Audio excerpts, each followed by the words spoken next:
네, 이 시간 다 같이 일어나셔서 오늘 우리에게 주신 말씀을 같이 읽겠습니다. 우리에게 주신 말씀은 누가복음 23장 39절부터 43절까지 말씀입니다. 이 말씀 통해서 살아계신 하나님의 음성을 다 함께 들을 수 있기를 바랍니다.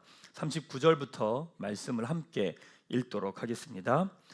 달린 행악자 중 하나는 비방하여 이르되 내가 그리스도가 아니냐 너와 우리를 구원하라 하되 하나는 그 사람을 꾸짖어 이르되 내가 동일한 정죄를 받고서도 하나님을 두려워하지 아니하느냐 우리는 우리가 행한 일에 상당한 보응을 받는 것이니 이에 당연한 거니와 이 사람이 행한 것은 옳지 않은 것이 없느니라 하고 이르되 예수여 당신의 나라에 임하실 때에 나를 기억하소서 하니 예수께서 이르시되 내가 진실로 내게 이르노니 오늘 내가 나와 함께 낙원에 있으리라 하시니라. 아멘. 네, 그 자리에 앉으시기 바랍니다. 가슴에 손을 대고 제가 하는 기도 따라하겠습니다. 하나님은 나를 사랑하십니다. 나는 그 사랑 안에 있습니다. 나는 하나님의 형상입니다. 나는 하나님의 꿈입니다. 그렇게 살아갈 것입니다. 아멘. 네, 감사합니다. 지난주 수요일 저녁부터 이제 수요 성령 집회가 시작이 되었습니다. 성령 집회 참여하시는 분들에게 제가 부탁을 드렸습니다. 수요 성령 집회 오실 때는 마음을 정하고 오시라고. 큰 소리로 기도하고 큰 소리로 찬양하겠다라고 하고 마음을 정하고 이 자리에 참여하십시오라고 제가 부탁을 드렸습니다. 우리가 화가 나서 소리를 지르고 큰 소리를 낼 수 있어도요. 기도할 때 큰 소리를 내지 못하면 우리 삶 가운데 있는 고난과 어려움을 돌파해낼 힘이 없다는 이야기입니다. 좀 이상하게 들릴 수 있지만 큰 소리로 기도하는 사람이요 자기에게 있는 고난과 어려움을 돌파해낼 힘이 있습니다. 그래서 소리를 내면서 기도하는 훈련이 필요하다는 거죠. 또 지난주 목요일 날은 복음 나는 스텝 2를 마치신 분들과 함께 기도원에 다녀왔습니다. 보통 기도원에 가면 많은 분들은 또 큰 소리로 기도하는 거라고 생각하지만 잠잠히 침묵으로 말씀을 묵상하며 잠잠히 하나님 앞에 기도하는 것들을 훈련하고 같이 왔습니다. 아무 소리도 내지 않고 말씀을 상상하며 예수님을 만나는 시간이죠. 그 시간에 성령님께서 우리의 몸을 만지시고 마음을 만지시고 이야기해 주십니다. 잠잠히 말씀으로 생각하며 말씀 가운데 예수님을 만나며 기도하는 그런 훈련도 필요합니다. 어찌 보면 너무나 상반되는 두 가지 훈련을 지난 주간에 했습니다. 어떤 게 옳은 걸까요? 둘 다 옳습니다. 어떤 게 더 나은 걸까요? 둘 다 나은 겁니다. 다만 우리가 어떤 것을 훈련해야 되느냐 사실 그것만 남아 있습니다. 어떤 분은 큰 소리로 내서 기도하는 게 편한 분들이 있습니다. 그런 분들은 수요 성령 집회 때 오셔서 큰 소리로 기도하시고 찬양하시면 됩니다. 또 어떤 분들은 조용히 말씀을 묵상하면서 조용히 기도하는 게 좋은 분들이 있습니다. 이제 그런 분들은 복음 나눔을 배워가면서 말씀을 깊이 묵상하는 것들을 훈련하셔야 됩니다. 근데 중요한 것은 내가 원하는 것만 하는 건 아니라는 거죠. 나는 큰 소리로 기도하는 게 좋지만 때로는 잠잠히 침묵으로 기도하는 훈련을 또한 해야 되고요. 잠잠히 침묵으로 기도하는 게 좋기도 하지만 때로는요 큰 소리를 내면서 기도하는 훈련도 해야 되는 겁니다. 그러니까 나에게 익숙하지 않은 낯선 것들을 할 때 우리의 신앙이 넓어지고요 깊어지게 되어 있습니다. 예수님을 처음 믿을 때 기쁨이 있죠. 감격이 있습니다. 근데 신앙이 성장하면서 조금씩 만나게 되는 게 뭐냐? 바로 십자가입니다. 이 십자가에 대한 말씀을 전하면 꼭 이런 말이 붙어요. 내려놓는다, 죽는다, 포기한다, 이런 얘기가 붙잖아요. 그래서 사람들이 십자가 얘기 나오면 되게 불편한 겁니다. 근데 생각해 보십시오. 십자가 이야기 나오는데 내려놓는다, 포기한다, 죽는다 이런 말이 붙어요. 왜 이런 말이 붙을까? 어떤 말이냐면요, 내가 그것을 붙들고 있다는 이야기고 그것이 나를 붙들고 있다는 이야기입니다. 그러니까 그 어떤 것에 내가 매어 있고 붙들려 있고 종되어 있다는 이야기인 거죠. 그 말은 복음적으로 설명하면 그 대상을 향한 하나님의 은혜 햇살을 내가 가로막고 있는 것일 수 있는 거죠. 또 한편으로는 그 은혜 햇살을 내가 내 스스로가 가리고 있다는 의미이기도 합니다. 창세기 보면 하나님께서 아담과 하와에게 선악과를 먹지 말라고 하시잖아요. 아니, 앞에 두고 먹지 말라고 말하는 이상한 신이 어디 있어요? 또 저만 이상한 건가요? 그 이상한 신이 어디 있어요? 그 말은 아담과 하와의 욕심으로 하나님의 은혜 햇살을 막지 말라는 이야기예요. 아브라함에게 이삭을 바치라고 합니다. 자기 자식을 바치라고 하는 그런 이상한 신이 어디 있어요? 그 말은 이삭을 향한 아브라함의 집착과 사랑이 하나님의 은혜의 햇살 가로막지 말라고 하는 이야기인 거죠. 전쟁을 앞두고 이스라엘 백성들에게 할례를 행하라고 합니다. 아니 참, 전쟁을 앞두고 아무것도 못하게 만드는 신이 어디 있어요? 그 말은 전쟁을 향한 이스라엘의 두려움이 하나님의 은혜 햇살을 가로막지 말라고 이야기하시는 거죠. 여러분의 감정이 막 출렁해요. 내 마음이 요동쳐요. 그리고 여러분의 평안을 깨트리는 것이 있다면 그것에 여러분이 매여 있는 거예요. 여러분들이 그것을 붙들고 있는 거죠. 그 영역에서 여러분이 하나님 자리에 있는 겁니다. 근데 그건 하나님이 내려놓으라고 하는 사인입니다. 다시 여러분의 평안함이 계속 깨져요. 여러분의 마음이 막 그것 때문에 업앤다운이에요. 그것 때문에 좋았다가 힘들었다가 막 즐거웠다 막 이래요. 그러면 그 대상이 무엇이냐면 내가 그 대상을 하나님 삼고 있는 거예요. 그럼 하나님 그것을 내려놓으라고 이야기하시죠. 자녀 때문에 그렇습니까? 자녀를 내려놓으라는 이야기입니다. 당신과 자녀를 향한 은혜 햇살을 여러분이 가로막고 있는 거예요. 관계 때문에 그래요? 관계를 내려놓으라는 이야기입니다. 나와 상대를 향한 은혜 햇살을 여러분이 가로막고 있는 거예요. 재정 때문에 그래요? 재정을 내려놓으라는 이야기입니다. 내가 붙들고 있는 돈이 하나님의 은혜 햇살을 가로막고 있다는 이야기인 거거든요. 내가 하나님 자리에서 하겠다고 하니까 하나님이 주시는 은혜의 햇살을 내가 막고 있는 거죠. 사랑하는 여러분, 그래서 십자가를 향한 하나님의 초대는요, 축복이에요. 왜? 우리를 살리고 회복하시기 위함인 거죠. 이제 우리는 우리 힘으로 사는 사람들이 아니에요. 예수님을 믿음으로 사는 사람들이고 성령님을 의지하며 살아가는 삶입니다. 사랑하는 우리 꿈꾸는 교회 가족 여러분, 하나님을 누리는 기쁨, 성령님을 의지하며 살아가는 그 기쁨을 시간이 갈수록 더 깊이 경험하는 여러분 되시기를 주님의 이름으로 축원합니다. 오늘 결국은 십자가입니다. 5번째, 은혜 받을 자격이라고 하는 제목으로 말씀 같이 나누겠습니다. 오늘 본문은 예수님께서 십자가에 못 박혀 죽으실 때 같이 십자가에 못 박혔던 2명의 강도라고 말하고 행악자라고 말하는 사람들과의 이야기입니다. 예수님 시대의 십자가형은요, 가장 극악한 죄를 지은 사람들, 그 다음에 로마 제국에 반역했던 사람들을 대상으로 했던 형이 바로 십자가형입니다. 육체적인 고통뿐만이 아니라 옷을 벗기고 죽이기 때문에 공개적으로 노출시키면서 수치심을 주는 거죠. 그리고 한 번에 죽이는 것이 아니라 고통을 지속하려고요, 탈수와 쇼크로 죽게 만드는 방법이 바로 십자가형입니다. 예수님이 십자가에 못 박히신 거는 신성모독이라고 하는 죄명 때문에 못 박히셨고, 다른 2사람의 죄인 역시도 아마 극악무도한 범죄자나 국가의 반란 세력이 아니었을까 싶습니다. 함께 못 박혔던 사람 중에 한 사람이 예수님을 향해 뭐라고 말하느냐, 39절 말씀 같이 한번 읽도록 하겠습니다. 시작. 달린 행악자 중 하나는 비방하여 이르되 내가 그리스도가 아니냐, 너와 우리를 구원하라 하되, 당신이 그리스도라며, 그럼 우리 살려봐, 당신하고 나를 좀 구원해봐 라고 이야기합니다. 십자가에 달린 다른 죄수가 이 사람에게 이렇게 말합니다. 40절 말씀 같이 한번 읽겠습니다. 시작. 하나는 그 사람을 꾸짖어 이르되 내가 동일한 정죄를 받고서도 하나님을 두려워하지 아니하느냐. 예수님을 조롱하는 사람을 꾸짖어요. 야, 너는 네가 죄를 짓고 십자가 처형을 당하면서 누구를 정죄해? 라고 꾸짖어요. 그러면서 한마디를 더 합니다. 41절 같이 한번 읽겠습니다. 시작. 우리는 우리가 행한 일에 상당한 보응을 받는 것이니 이에 당연하거니와 이 사람이 행한 것은 옳지 않은 것이 없느니라 하고. 참 놀라운 거예요. 이 사람은요, 자기가 죽으면서 자기의 죄를 아는 거예요.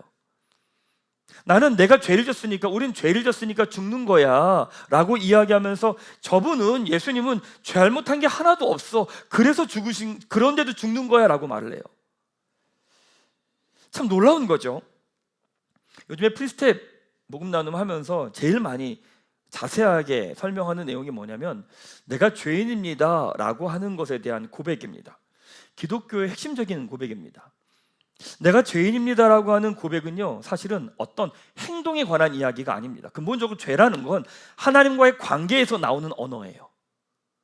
그러니까 죄라고 하는 말은, 여러분들이 있을 때 죄, 그럼 여러분들이 불편하게 들리면 죄의 개념이 뭔지 모르시는 거예요. 죄라는 개념은 하나님과 인간과의, 우리와의 관계에서 나오는 언어예요. 또 보면 프리스텝 하면 교회 처음 다니시는 분들하고 복음 나누면 이렇게 3번 정도 나누거든요. 그럼 그분들이 죄에 대한 개념을 설명을 다 하고 난 다음에 그분들의 입으로 이야기해요. 목사님, 제가 죄인이네요. 제가 죄인이었던 거군요. 그렇게 이야기를 해요. 그러니까 죄라는 건 어떤 행동의 개념이 아니라 하나님과 우리와의 관계의 개념입니다. 교회 처음 시작할 때 제가 죄인입니다, 이것에 대한 말씀을 전하고 강조를 되게 많이 했죠. 그렇게 하니까 사람들이 저한테 와서 그런 이야기 하는 거예요. 목사님, 왜 이렇게 부정적인 얘기 계속하세요? 왜 죄인입니다, 이렇게 부정적이고 이렇게 별로 안 좋은 이야기 계속하세요? 이제 이런 이야기를 저한테 되게 많이 하셨어요. 자, 여러분, 내가 죄인입니다라고 하는 고백이 부정적인가요? 내가 죄인입니다라고 하는 이 고백이 나쁜 건가요? 내가 이 고백을 하면 내 자존감이 떨어지고 내 삶이 무너집니까? 아니요, 결코 그렇지 않습니다. 그렇게 받아들인다고 하면 아직 죄가 뭔지 모르는 거예요. 내가 죄인이라고 하는 고백은 죄에서 벗어난 사람만이 할 수 있는 고백입니다. 죄 안에 있는 사람은 내가 죄인이라는 걸 모릅니다. 그러니까 내가 죄인이라고 하는 이 고백은 죄에서 벗어난 사람만이 하기 때문에 내가 죄인이라고 하는 고백이 계속되면 될수록 이 사람은 죄에서 벗어나서 하나님 자리가 아니라 내 자리에서 하나님을 누리며 살아가게 되는 거죠. 그래서 여러분, 내가 죄인입니다라고 하는 고백을 하면 할수록요, 그 사람이 살아납니다. 그 사람이 회복됩니다. 왜냐하면 하나님 자리가 아니라 내 자리에서 하나님을 누리며 살아가기 때문에 그렇죠.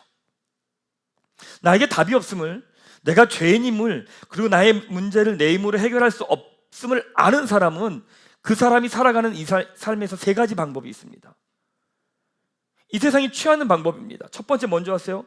답이 없다는 걸 아는데 첫 번째는요, 더 노력합니다. 더 열심히 해요. 답이 없어요. 풀 방법이 없어요. 내가 노력이 부족한 거야. 더 열심히 해야 돼. 더 최선을 다하고 나아가요. 첫 번째. 두 번째, 쾌락에 집착합니다. 어차피 답이 없으니까 외면하고 피하는 거죠. 세 번째, 허무에 빠집니다. 아무리 해도 안 되니까 아무것도 의미 없다고 하면서 무력감에 빠져버리죠. 자, 여러분 삶에 어떠세요? 여러분 삶에 나타나는 모습이 어떤 모습이세요? 더 노력합니까? 아니면 쾌락에 빠집니까? 아니면 허무에 빠져버립니까? 어떤 모습입니까? 그러니까 여러분이 붙들고 있는 것들 있잖아요. 여러분들이 막 애쓰고 노력하는데 막 왔다 갔다 해요. 내 뜻대로 안 돼요. 그럼 여러분들 어떻게 해요? 더 노력합니까? 아니면 됐어, 그냥 내 즐거운 대로 살아갈 거야 합니까? 아니면 아무것도 의미 없어, 다 내려놓습니까? 여러분 어떤 모습을 보입니까? 이 땅을 살아가는 사람들은 이 3가지 모습이 전부입니다. 그 방법 말고 다른 방법은 없을까? 3가지만 전부일까? 근데 다른 죄수를 꾸짖던 죄수가 3가지 방법 외에 한 방법을 보여줍니다.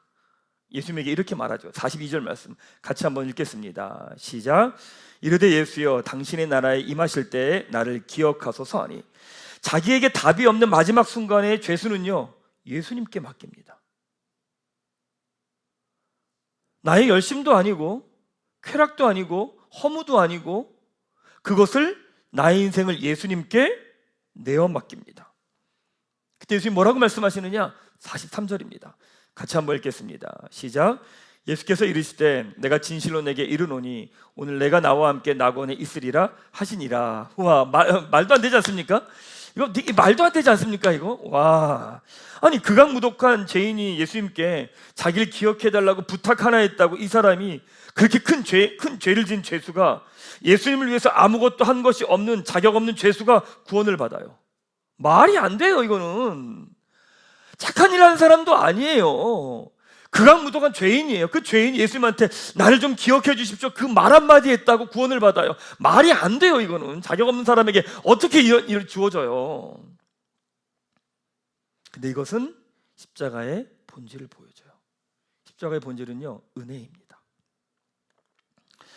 한번 생각해 보면 예수님을 위해 아무것도 하지 않고 심각한 죄를 짓고 십자가에 못 박혀 죽는 사람이 예수님께 나를 기억해 달라는 말 한마디도 구원받습니다. 너무하지 않습니까? 이 땅에 있는 사람들은요, 구원받으려고 애를 써요. 여러분들도 그런 애쓰지 않습니까? 구원받으려고, 하나님께 사랑받으려고 애쓰잖아요. 노력하잖아요. 주일날 예배 나오기 싫은데 억지로 어금니 깨물고 교회 나오잖아요. 어떻게 애를 쓰잖아요. 내 돈 아깝지만 하나님께 복 받으려고 돈 내잖아. 헌금 내고 그러잖아요. 난리치잖아요. 그래도 구원 받을까 말까 두려워 죽겠는데, 저 죄수는 지할 거 다 하다가 막판에 주님 나를 기억하소서 한마디로 구원을 받아 너무 억울한 거죠. 이건 불공평한 거야. 이거는 너무 불공평한 거야. 이건 사실은. 그렇죠. 그래서 기독교 역사에서 중간에 어떤 일이 있었냐면 이런 일이 있었어요. 처음부터 예수님 믿으면 내가 하던 건 못하니까 처음에는 막 살다가 바로 죽기 직전에 믿자. 이게 기독교 2000년 역사 동안 끊임없이 있었던 이야기예요. 그러니까 막판에 믿어서 천국 가자, 이 얘기가 여러분의 고민뿐만이 아니라 2000년 모든 인간들이 했던 고민이에요. 내가 막차는 타야겠다. 그러나 내가 하고 싶은 거 다 하다가 막차 타야겠다. 이게 처음부터 있었던 이야기입니다. 그러니까 어떤 이야기 하냐면 많은 사람들은 종교는 사람들의 필요에 의해서 만들어진 거다라고 하는 이야기를 하는 거예요. 대표적인 사람이 누구냐? 프로이드하고 니체라는 사람입니다. 지금은 누구냐? 지금 이야기하는 건 리처드 도키슨입니다. 그가 쓴 만들어진 신이라고 하는 책에 보면 그런 이야기를 합니다. 신에 대한 믿음은 인간의 심리적 성향과 사회 구조의 부산물이다라고 이야기를 합니다. 이런 거죠. 신은 이기적이고 자기중심적인 인간의 본성이 만든 거라는 거예요. 나한테 답이 없고 소망이 없으니까 이 문제를 좀 해결할 수 있는 방법이 없을까라고 해서 만든 대상이 신이라는 거예요. 근데 어찌 보면 그 말이 맞아 보여요. 왜냐면 내가 불안하고 염려가 되고 걱정이 되면 신을 찾잖아요. 놀라운 건 여러분뿐만이 아니라 신앙이 없는 사람도 자기 삶의 고난과 어려움을 만나면 자연스럽게 신을 찾습니다. 신을 부르짖어요. 어떻게 보면 그 말이 맞아 보입니다. 그러다 보니까 신이 나에게 잘해주려면 어떻게 해야 돼요? 내가 뭔가를 해야 돼요. 그렇죠. 신에게 내가 뭔가를 해야 신에게 복을 받잖아요. 착한 일을 해야 신에게 복을 받고요. 내가 물질을 많이 드려야 신에게 복을 받잖아요. 그게 바로 제사제도예요. 그러니까 우리나라도 있잖아요. 심청이 임당수에 빠지는 거 있잖아요. 그러니까 결국 뭐냐면 사람의 생명까지도 바치는 거예요. 왜? 신에게 복을 받으려고 하는 겁니다. 그러고 보면 종교는 기본적으로 기브앤테이크예요. 종교는. 그러니까 모든 여러분의 머리에도 이런 게 있는 거예요. 기브앤테이크가 있는 거예요. 하나님에 대해서도 하나님께 내가 복을 받으려면 뭔가를 내어드려야 된다고 생각을 해요. 내어드려야 복을 받는다라고 하는 생각이 교회 다니는 사람들에게도 다 있어요. 그러니까 여러분들 그래요. 가끔 있다가 주일날 교회 안 가면 이런 생각을 해요. 교회 안 가면 하나님한테 벌 받으려나? 이런 생각을 해요. 네. 그래서 찌꺼림직해서 교회 나와요. 그게 왜 그런 거냐면 기본적인 마음 가운데 이 종교에서 이야기하는 기브앤테이크의 개념이 머리에 있어서 그런 거죠. 근데요, 생각해보면 기독교도요 순교가 있고요 이슬람교에도 순교가 있어요. 그렇죠. 무슨 차이일까요? 기독교 역사에서 보면 순교한 분들이 있고요 이슬람은 지금도 순교를 하고 있어요.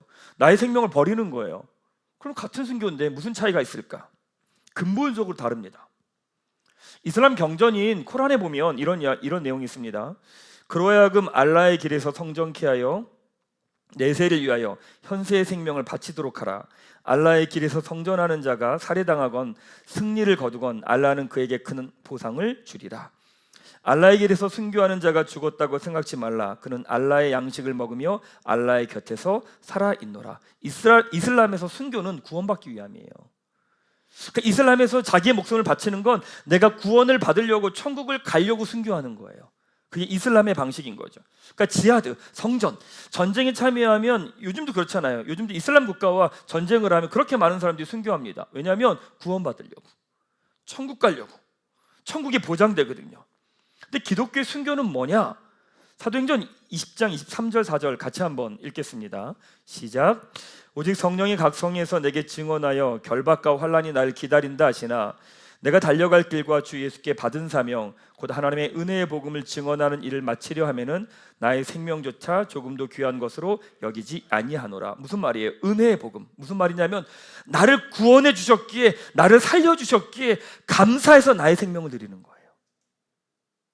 다른 거죠. 근본적으로 이슬람은 구원받기 위해서 자기의 생명을 드리는 거고요. 기독교에서 순교는 나를 구원해 주셨기에, 살려 주셨기에 그것이 감사하기 때문에 나의 시간과 물질과 삶을 하나님께 내어드리는 거죠. 헌금을 드리는 것도요, 다른 종교는요 복을 받기 위함이에요. 기독교는 먼저 하세요. 나를 구원해 주셨기 때문에 감사하기 때문에 드리는 거예요. 봉사도 먼저 하세요. 다른 종교는요 내가 구원받기 위함이에요. 복받기 위함이에요. 근데 기독교는 나를 구원해 주신 은혜에 감격해서 나의 삶을 드리는 거죠. 결론적으로 다른 종교는요, 다른 사상은 내가 구원받으려고 내 생명을 드리는 거고 기독교는 구원받았기에 내 생명을 드리는 겁니다.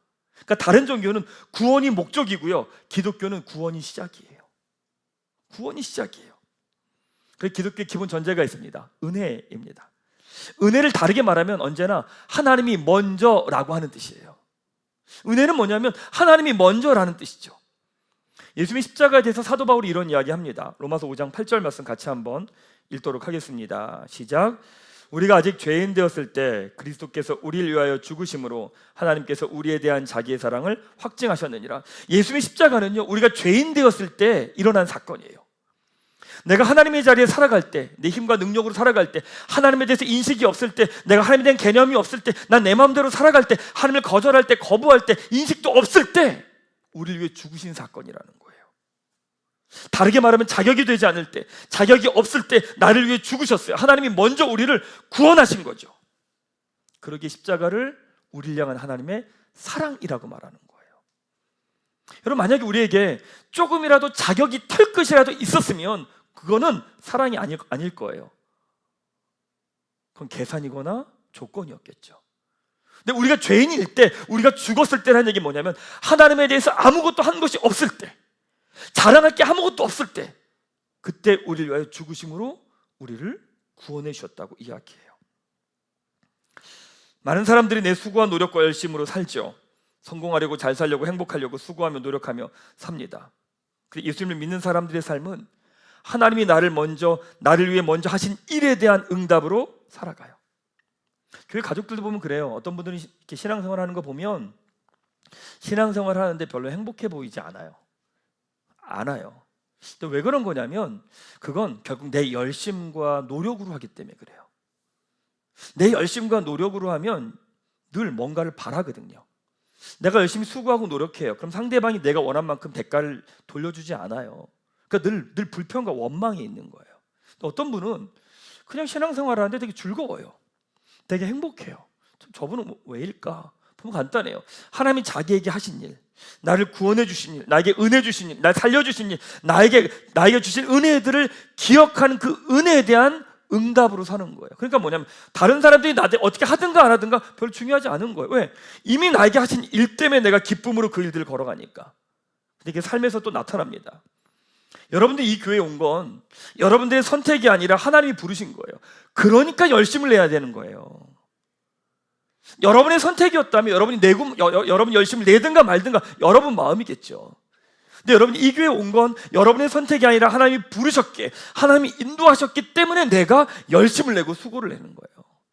여러분 직장, 가정, 여러분이 선택하고 결정한 게 아니라는 거예요. 하나님이 선택하셨고 부르셔서 여러분에게 허락하신 거기 때문에 여러분이 직장과 가정에 최선을 다하는 이유는 바로 거기에 있는 거예요.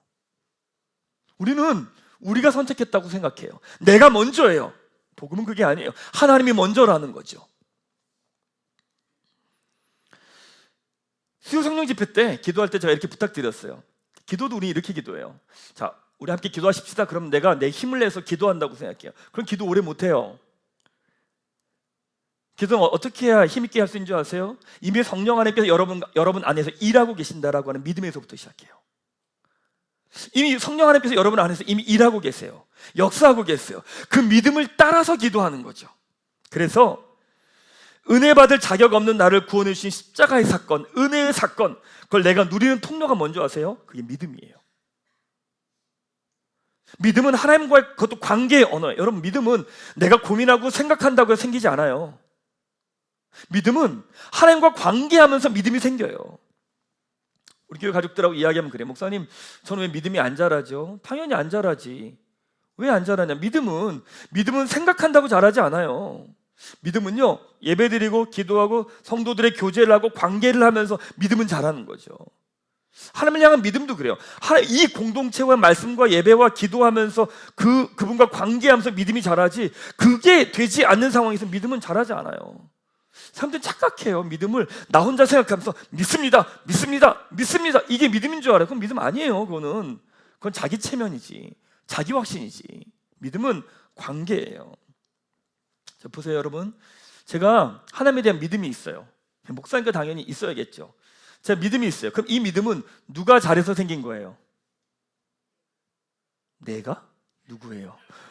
자, 저에게 하나님에 대한 믿음이 있어요. 이 믿음은 누가 잘해서 생긴 거예요? 믿음은요, 내가 잘해서는 절대 생기지 않아요. 내가 잘하면요, 분노와 원망만 생겨요. 내가 하나님한테 잘해서 나한테 믿음이 생겼다고 그러면요, 하나님한테 서운하기만 해요. 믿음은 상대가 잘해야 생겨요. 나에 대해서 내가 하나님에 대한 믿음이 있어요. 누가 잘한 거냐면 하나님이 나한테 잘해 주셨으니까. 하나님이 나한테 잘해 주셨으니까 나에게 믿음이 생긴 거예요. 근데 저도 이해가 안 돼요. 저한테 믿음이 있는 게 참 놀라운 거죠. 저는 믿고 있더라고요, 제가. 이건 뭐냐면 이미 내 머리로는 이해되지 않지만 내 영적인 어느 영역에선 하나님이 나에게 하신 것들을 내가 받아들이고 있다는 거거든요. 믿으면 털끝만큼 있어요. 손톱만큼 있어요. 여러분이 이 자리에 있는 건 뭐냐면 여러분들에게 믿음이요, 이만큼 있다는 얘기인 거예요. 기분 나쁘세요? 여러분에게 믿음이 이만큼 있는 거예요.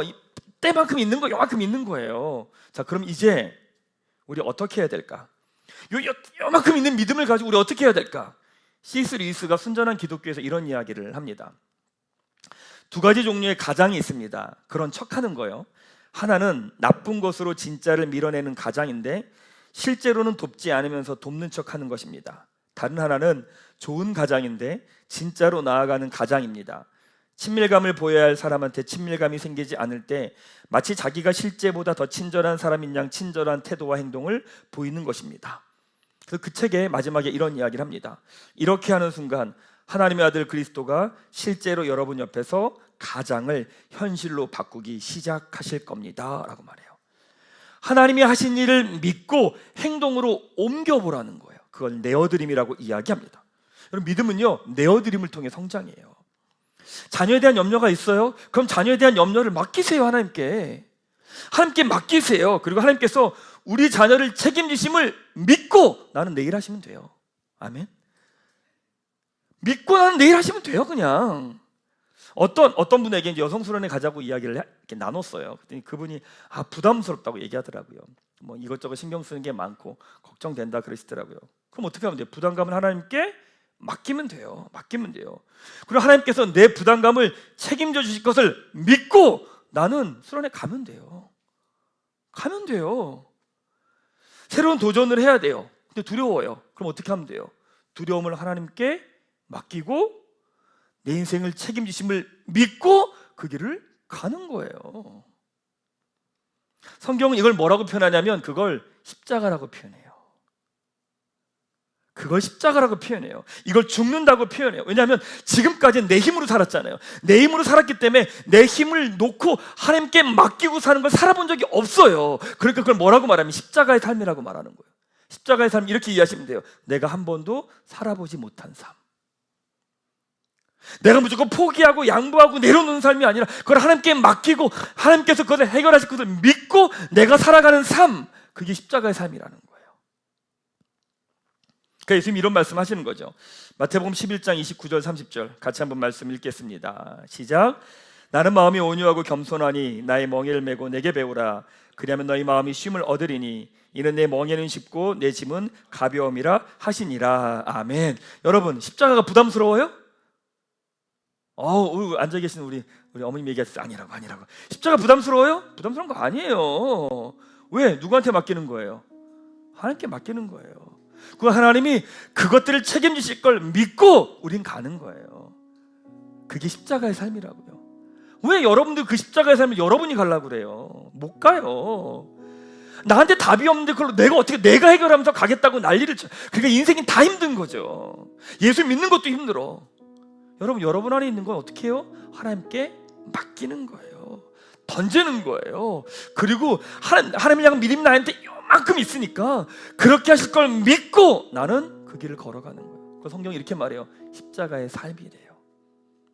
한 번도 살아보지 않은 삶. 그 안에 감격이 있고요, 기쁨이 있고요, 자유함이 있고 행복이 있어요. 사랑하는 여러분, 우리 교회 가족들이 시간이 갈수록 그 복음을 더 깊이 누리게 되기를 축원합니다. 함께 다 내어 맡기고 거기서 가는 자유함들을 우리 교회 가족들 한 분 한 분이 경험하게 되기를 주님의 이름으로 축원합니다. 사랑하는 여러분, 말씀 마무리하겠습니다. 십자가의 삶은요, 예수님을 믿음으로 사는 삶입니다. 성령님을 의지하며 사는 삶입니다. 왜 어렵다고 느껴지냐면 살아본 적이 없어서. 세상은 이야기하거든요. 더 열심히 살라고, 네 노력이 부족한 거라고. 그러고 살았거든요. 이걸 어떻게 맡기지? 이거 어떻게 내어드려야지? 여러분에게 손톱만큼만 믿음이 있기에 맡기시면 돼요. 맡기고 내가 돌보실 것을 믿고 우린 그 길을 가는 거예요. 사랑하는 여러분, 예수님을 믿음으로, 성령님을 의지함으로 새로운 삶을 향해 한 걸음 한 걸음 걸어가는 우리 교회 가족 되시기를 주님의 이름으로 축원합니다.